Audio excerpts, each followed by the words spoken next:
नमस्कार, prime news देख रहे हैं आप। मैं हूं आपके साथ पूजा मोहन पांडे। बुलेटिन की शुरुआत बड़ी अपडेट के साथ करेंगे। देहरादून से एक बड़ी खबर, एंजल हत्याकांड से जुड़ी एक खबर है। मानवाधिकार आयोग ने संज्ञान लिया है, बड़ा संज्ञान है। आयोग ने उत्तराखंड सरकार से रिपोर्ट मांगी है।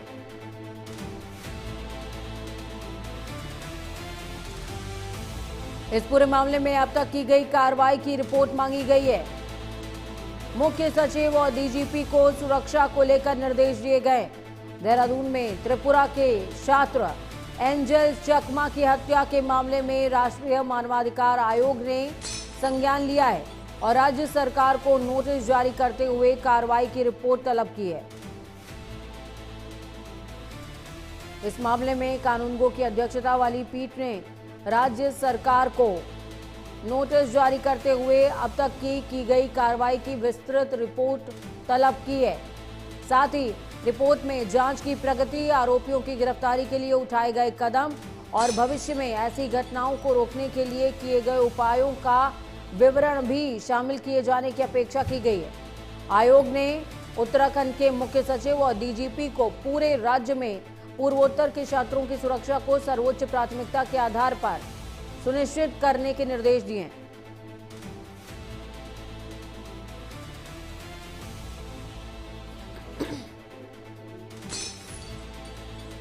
बेहद बड़ी अपडेट है ये। देहरादून से ये बड़ी खबर, एंजल चकमा के हत्याकांड से जुड़ी ये खबर है। मानवाधिकार आयोग ने संज्ञान लिया है और आयोग ने उत्तराखंड सरकार से रिपोर्ट तलब की है, रिपोर्ट मांगी है।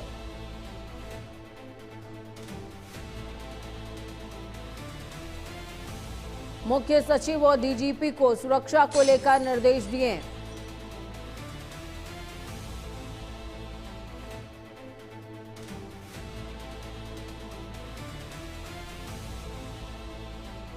एंजल चकमा की मौत रेसिज्म का एक एग्जाम्पल है कि किस तरीके से रेसिज्म किसी की जिंदगी को बर्बाद कर सकता है।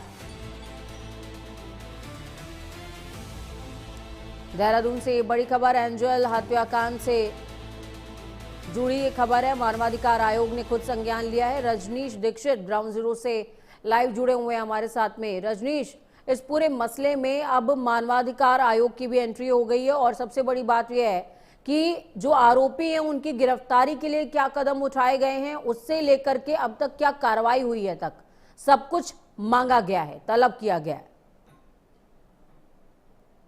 देखिए पूजा, मैं आपको बता दूं कि जिस तरीके से ये नस्ल टिप्पणी को लेकर ये हत्या हुई, इसने पूरे देश में एक तरीके से सवालिया निशान खड़ा कर दिया कि देवभूमि में इस तरीके की घटना कैसे हो सकती है, जहां की फिजाएं हमेशा शांत रहती थी। आपको बताएं, इस एंजल की हत्या की गई सुनियोजित ढंग से। इसके पीट पीट कर इसको मौत के घाट उतार डाला गया, जिसके बाद 17 दिन तक ये अस्पताल में जूझता रहा और फिर इसकी मौत हो जाती है। इस पूरे मामले में एक और जहां मुख्यमंत्री पुष्कर सिंह धामी ने भी सख्त एक्शन लिया। उनके इंस्ट्रक्शंस के बाद ये 5 हमलावर थे जो इसमें अरेस्ट हो गए। एक हमलावर है जो नेपाल मूल का रहने वाला है, वो फरार है, जिसको लेकर उत्तराखंड पुलिस नेपाल में उसकी तलाश भी कर रही है और 25,000 रुपए का उस पर इनाम भी घोषित किया गया। आपको बताएं, कल मुख्यमंत्री पुष्कर सिंह धामी ने एंजल के परिजनों से बातचीत की थी और बातचीत करने के साथ उन्होंने कहा था कि सख्त कार्रवाई उत्तराखंड सरकार करने जा रही है, आप लोगों के साथ हम लोग हर तरीके से खड़े हुए हैं। इसके अलावा सरकार ने एक और फैसला लिया पूजा, वो ये फैसला था कि जो भी इलाज इसके खर्च आया है 17 दिन 20 दिन का, वो सरकार वहन करेगी। तो राज्य सरकार सारा खर्चा देने वाली है। ठीक है। इसके अलावा रजनीश, देखिए ये सारे मसले एक तरफ हैं, इस पूरी घटना के अंदर इलाज के पैसे दे दिए जाएंगे और भी तमाम बातें, लेकिन पूर्वोत्तर के वो बच्चे जिनको अभी हम बीते 2 दिनों से सुन रहे हैं लगातार, उनके साथ इस तरीके की नस्लीय टिप्पणियां होती रहती हैं, इस बात का वो जिक्र कर रहे हैं। एक बच्ची ने तो ये तक कहा कि जिस दौरान वो फर्स्ट ईयर की पढ़ाई करने के लिए यहाँ पर आई थी, उसके साथ भी ये सब कुछ हुआ और वो बोलते हुए इमोशनल हो गई। तो ये चीजें कैसे रुकें, इस पर शायद ज्यादा फोकस होना चाहिए और गिरफ्तारी आरोपी की, इन दोनों पहलुओं पर क्या काम कर रही है सरकार? देखिए, सरकार ने इस घटना में शामिल 5 लोग हैं जो हत्या में शामिल थे, उनकी अरेस्टिंग हो चुकी है पूजा। एक आदमी फरार है जिसपे 25,000 का इनाम भी घोषित किया जा चुका है। तो एक और जहां जो कानून का जो शिकंजा कसा जा रहा है, वो एक नजीर बनना चाहिए। ताकि जो नस्ल टिप्पणियां करने वाले लोग हैं और इस तरीके का अपराध करने वाले हैं, उनके सामने एक आइडियलिज्म के तौर पर पेश किया जाए कि कानून जो है अपना काम करेगा, सख्त कार्रवाई करेगा, कानून का डर ही ऐसी घटनाओं की पुनरावृत्ति को रोकेगा। इसके अलावा चूंकि मानवाधिकार ने स्वतः संज्ञान ले लिया है पूजा इस पूरे घटनाक्रम का, तो जाहिर सी बात है डीजीपी और मुख्य सचिव से उन्होंने रिपोर्ट मांगी है, पूरी पत्रावली तलब कर ली है कि क्या कुछ हुआ है अब तक इस छात्र की हत्या के बाद से, क्या कुछ सरकार ने एक्शन लिया है, क्या कुछ पुलिस की कार्रवाई हुई है। मानवाधिकार ने पूरे मामले पर संज्ञान ले लिया है। तो मुझे ये लगता है, जैसा कि एक्सपर्ट्स का भी कहना है, जब मानवाधिकार इन्वॉल्व हो गया तो मामला, चूंकि आपको बताएं सोशल मीडिया पे कैंपेन भी चल रही है, जो पूर्वोत्तर के छात्र है, जो लोग रहने वाले हैं, वो सेव और जस्टिस जैसी मुहिम चला रहे हैं। इसको लेकर भी एक और जहां सोसाइटी में भी एक इम्पैक्ट है, इसके अलावा सरकार भी इस पूरे घटनाक्रम पे गंभीर है, तो मानवाधिकार ने भी अपना संज्ञान ले लिया है। तो जाहिर सी बात है कि कड़ी कार्रवाई होगी इस पूरे प्रकरण में, और कार्रवाई की नजीर बनेगी जिससे नस्ल भेदी टिप्पणियों पे होने वाली घटनाएं उन पे अंकुश लगे।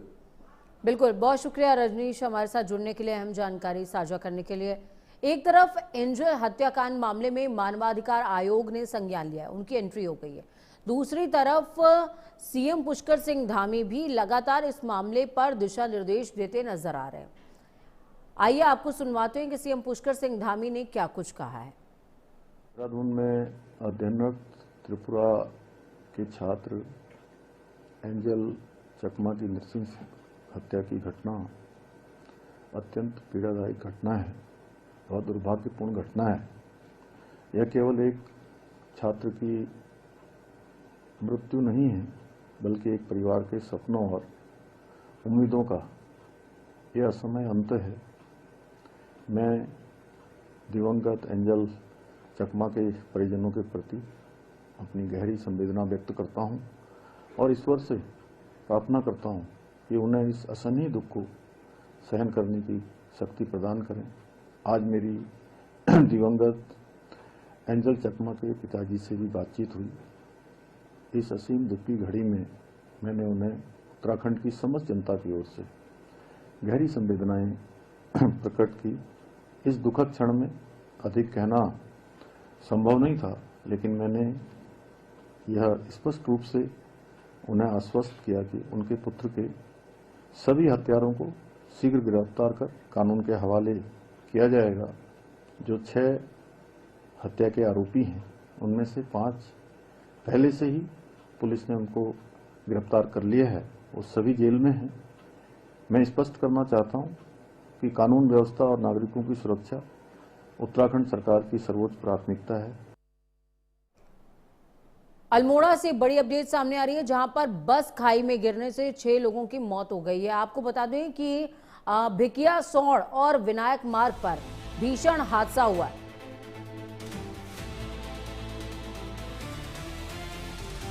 बस में 18 लोग सवार थे, कई लोग घायल हुए हैं। भिकिया सैंड का ये पूरा मामला है। पुलिस प्रशासन की टीमें मौके पर मौजूद नजर आएंगी कुछ देर में, क्योंकि रवाना हो चुकी हैं। स्टीयरिंग फेल होने की वजह से हादसा हुआ है। एसडीआरएफ, स्थानीय लोग रेस्क्यू ऑपरेशन में लगातार जुटे हुए हैं।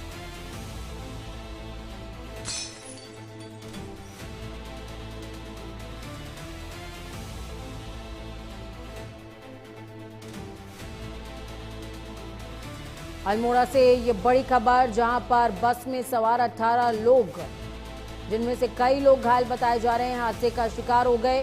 पुलिस प्रशासन की टीम मौके के लिए रवाना हो चुकी है। स्टीयरिंग फेल होने की वजह से बड़ा हादसा हुआ है। घायल लोगों को निकालने के लिए एसडीआरएफ और स्थानीय लोग लगातार जल्दोजहद कर रहे हैं। अल्मोड़ा से ये बड़ी खबर, बस खाई में गिरने से 6 लोगों की मौत हो गई है।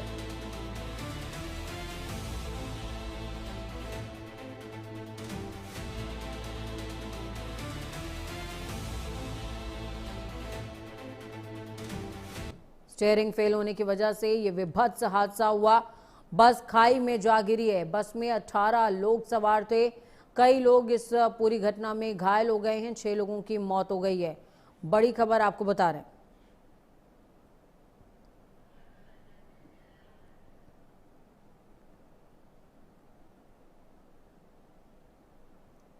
बस में 18 लोग सवार थे, बस खाई में गिरी, 6 लोगों की मौत हो गई है। बड़ी खबर बता रहे हैं आपको।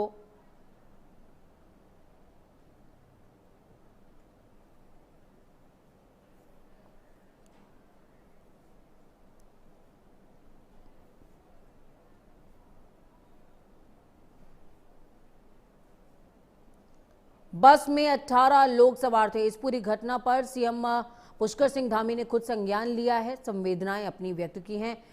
एक्स पर पोस्ट करते हुए उन्होंने इस घटना पर संज्ञान लेते हुए अपनी संवेदनाएं भी व्यक्त की हैं। ईश्वर से प्रार्थना है कि दिवंगत आत्मा को श्री चरणों में स्थान और शोकाकुल परिजनों को इस अपार दुख को सहने की शक्ति प्रदान करें और जो लोग घायल हुए हैं उनके जल्द से जल्द स्वस्थ होने की कामना करता हूं। घटना बेहद दुखद है, पीड़ादायक है, हृदय विदारक है, ये सीएम पुष्कर सिंह धामी ने कहा है।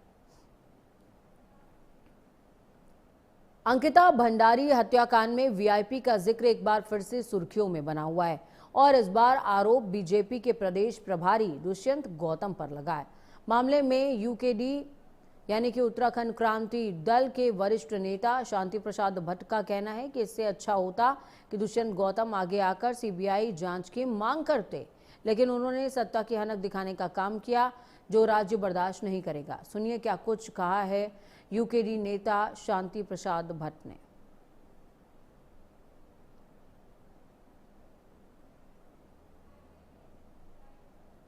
देखिए, इससे बड़ा सबूत कुछ नहीं हो सकता कि वो अपने पद का दुरुपयोग कर पुलिस के दम पर जनता को धमका रहे हैं, अखबार वालों को धमका रहे हैं और लोकल चैनलों को धमका रहे हैं।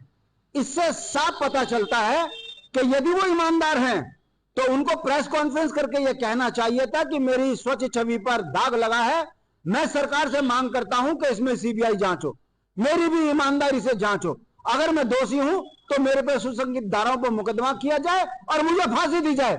अगर इस तरीके का बयान वो देते तो हमें लगता कि भाजपा ईमानदार है। अपने पद का दुरुपयोग करके पुलिस के दम पर सत्ता का हनक जो उनके चिट्ठी में है, उससे साफ पता चलता है कि अपराधी कौन है। जसपुर विधानसभा क्षेत्र में नई वोटर आईडी बनाने और नाम की गड़बड़ी को विधायक आदेश सिंह चौहान ने गंभीरता से लिया है। लोगों को हो रही दिक्कतों को लेकर विधायक ने तहसीलदार और डेटा ऑपरेटर से विस्तृत चर्चा की और समस्या का त्वरित समाधान करने के निर्देश दिए हैं। तहसीलदार दिलीप सिंह ने बताया कि जहां कुछ कमियां हैं उनका सुधार करते हुए लोगों को नई वोटर आईडी बनाने और नाम की गड़बड़ी के शुद्धिकरण में किन किन कागजों को लगाना है उसके लिए बता दिया गया है।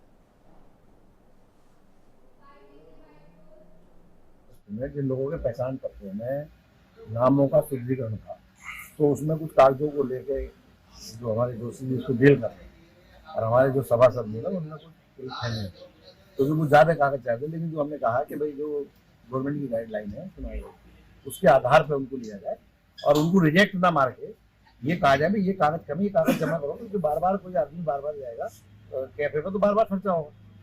तो उस बार वो कहा भाई किसी को कागज करना तो समझा दो, ये कागज और ला दो। तो उसका कहा भी माननीय विधायक जी यहाँ पर कुछ लोगों को लेके आए थे, जो बताया माननीय विधायक जी ने बताया कि कुछ वोटर कार्ड जिनके बनने हैं उनके कुछ संशोधन होने हैं और कुछ प्रमाण उनमें क्या क्या साक्ष्य या जो हम उस आधार लेते हैं वो क्या क्या लगना, इसी संबंध में एक बैठक थी।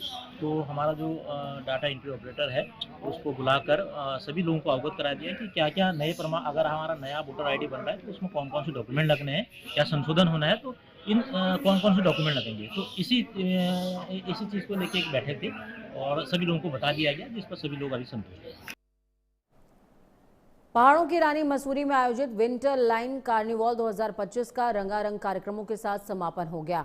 कार्निवाल के अंतिम दिन सांस्कृतिक प्रस्तुतियों और संगीतमय माहौल ने दर्शकों को मंत्रमुग्ध कर दिया और इस आयोजन ने मसूरी को सांस्कृतिक और पर्यटन केंद्र के तौर पर नई पहचान दी है। समापन के मौके पर कैबिनेट मंत्री गणेश जोशी और नगर पालिका अध्यक्ष मीरा सकलानी मौजूद रहे। तो वहीं कार्निवाल की आखिरी शाम प्रसिद्ध हिमनाद बैंड और गायक निखिल डी सूजा की शानदार प्रस्तुतियों के नाम रही। निखिल डी सूजा के लोकप्रिय गीतों पर दर्शक देर रात तक झूमते नजर आए।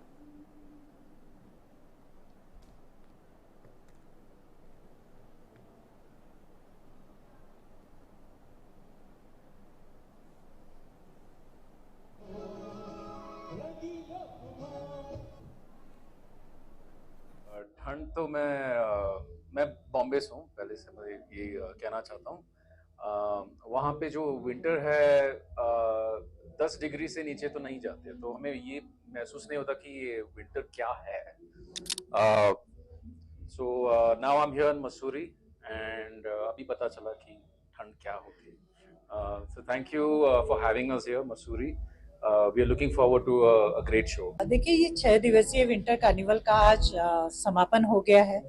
माननीय मंत्री जी के माध्यम से आज इस कार्यक्रम का समापन किया गया है और जिस उद्देश्य के साथ इस ये 6 दिवसीय विंटर कार्निवल रखा गया था कि लोकल लोगों को स्टेज देना, यहाँ के लोकल कलाकारों को स्टेज देना और यहाँ का जो लोकल व्यंजन है उनको एक प्लेटफॉर्म देना, लोगों देश विदेश तक उन व्यंजनों की अहमियत को बताना, और मुझे लगता है कि ये बहुत महत्वपूर्ण रहा है, बहुत अहम रहा। बहुत बहुत धन्यवाद देना चाहता हूँ हमारे सभी सहयोगियों का, सभी line department, media, hotel association और हमारी जो पूरी टीम लगी थी मसूरी महोत्सव समिति की, जिनकी बदौलत हम इस स्टेज पे पहुंचे कि आज हम हमारा समापन कार्यक्रम, आखिरी सांस्कृतिक संध्या चल रही है।